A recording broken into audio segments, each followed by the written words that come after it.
সময়ের সীমানা পেরিয়ে যেন আবারও কালের মুখোমুখি মহাকাল। বাংলাদেশ সময় রাত 10টায় ক্লাব বিশ্বকাপে প্রথমবারের মতো মুখোমুখি হতে যাচ্ছে নব্য চ্যাম্পিয়ন্স লিগ জয়ী পিএসজি ও লিওনেল মেসি।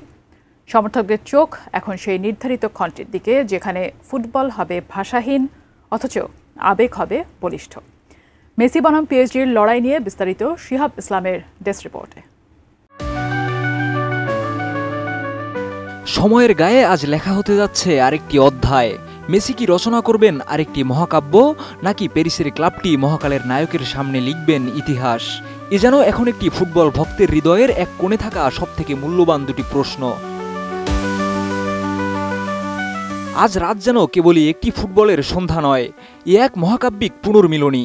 আর এই পুনর্মিলনীতে স্মৃতি আর সময়ের মাঝখানে দাঁড়িয়ে আছেন এক মহানায়ক। মুখোমুখি হচ্ছে মেসির বর্তমান ক্লাব ইন্টার মায়ামি আর তার প্রাক্তন ক্লাব প্যারিস সেন্ট জার্মান।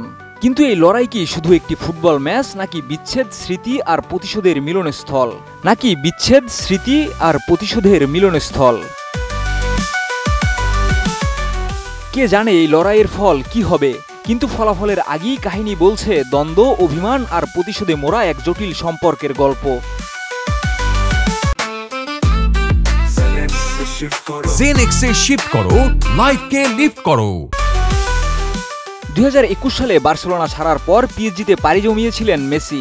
শুরুর দিনগুলোয় মেসির জন্য প্যারিস ছিল এক প্রেমিক শহর, যেখানে গ্যালারিতে গর্জে উঠত তার নামের স্লোগান। কিন্তু পিএসজির চ্যাম্পিয়ন্স লিগ জয়ের স্বপ্ন অপূর্ণ থাকাতে আর কাতার বিশ্বকাপের ফাইনালে মেসির জয়ে যেন সেই ভালোবাসা রূপ নেয় বিষাদে। প্যারিসের সমর্থকদের কাছে মেসি পরিণত হয় খলনায়কে। পার্ক দ্য প্রিন্সেসের গ্যালারিতে উঠতে থাকে দুয়োধ্বনি। এই ক্ষতবিক্ষত অতীতের মাঝে দাঁড়িয়ে আজকের লড়াইটা শুধু একটি ম্যাচ নয়, এ যেন এক হৃদয় ভেজা পুনর্মিলনী। যে ম্যাচে ইন্টার মায়ামির হয়ে মেসির সঙ্গে আছেন তার বিশ্বস্ত সতীর্থ জর্দি আলবা, বুস্কেটস এবং লুইস সুয়ারেস। অন্যদিকে পিএসজির ডাগআউটে আজ আছেন মেসির সাবেক বার্সা গুরু লুইস এনরিকে। 2014-15 মৌসুমে তার এই অধীনে মেসি, সুয়ারেস, বুস্কেটস, আলবা বার্সেলোনার হয়ে জিতেছিল চ্যাম্পিয়ন্স লিগ। এবার সেই গুরু দাঁড়িয়েছেন প্রতিপক্ষ হয়ে মেসির বিরুদ্ধে। এদিকে আবার মায়ামির কোচ মেসির দীর্ঘদিনের সতীর্থ হাবিয়ের মাসচেরানো, যিনি আবার ম্যাচ সম্পর্কে বলেছেন, যদি মেসি রাগ নিয়ে খেলে তবে সেটা আমাদের পক্ষেই যাবে, কারণ তখন সে ভয়ঙ্কর রূপে আবির্ভূত হয়।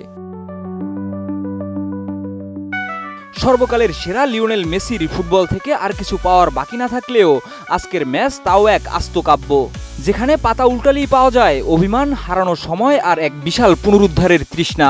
লড়াইটা জয় বা পরাজয়ের না, বরং কাল এবং মহাকালের মধ্যে। শিহাব ইসলাম, এটিএন নিউজ।